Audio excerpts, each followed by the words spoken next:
నమస్తే సార్. నా పేరు గాయత్రి. మాది టీడీపల్లి తాండా.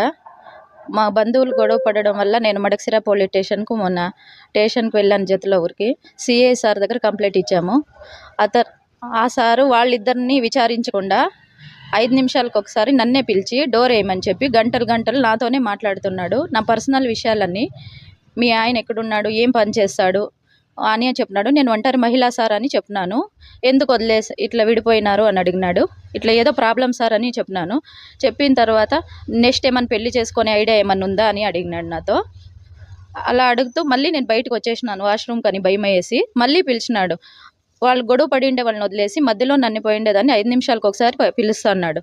నేను బయటకు వచ్చేయాలని ట్రై చేసినా పంపిస్తా అనలేదు. సార్ నేను ఇంటికి పోవాలా, చిన్నపిల్లలు ఉన్నారన్నా కూడా వినటం లేదు సార్. 5 నిమిషాలు ఉండు పోదు అని. అయినా 10 గంటలు, నైట్ 10 గంటల వరకు పెట్టుకున్నాడు సార్ మమ్మల్ని స్టేషన్లో. నిన్నే కాదు, నాతో పాటు ఒక 4 మహిళలను కూడా.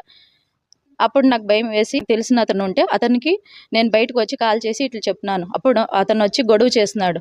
ఎలా పెట్టుకుంటారు, ఈ టైం వరకు 6 దాటితే మహిళల్ని స్టేషన్లో పెట్టుకోకూడదు, అది లేడీ కానిస్టేబుల్ లేకుండింది, ఎవరూ లేకుండింది, ఎలా పెట్టుకున్నారని అతను గొడవ చేస్తే సార్ వచ్చి బయటికి అతను చేయి పట్టుకొని రిక్వెస్ట్ కోరున్నారు. తప్పు అయిపోయింది, ఇలా చేసేకి ఇది లేదు అని. న్యాయం కోసం ఇట్లా స్టేషన్లకు పోతే ఇవి అధికారులే ఇట్లా ప్రవర్తిస్తే మేము ఎక్కడికి పోయి న్యాయంకి చేయమని అడగాలి చెప్పండి సార్ మీరే. నాకు జరిగినట్ల మహిళలకి ఇట్లా ప్రవర్తించకూడదు. సారు ఛానళ్ళు వాడి అసభ్యకరమైన మాటలన్నీ అవి చెప్పుకోకూడదు. కావాలంటే విచారణ చేయండి. అలాంటి మాటలు మాట్లాడతాడు మహిళలతో. అలాంటి మాటలు మాట్లాడకూడదు. స్టేషన్లో అలాంటి అధికారులు ఉండకూడదు sir. CI sir Ramayya sir.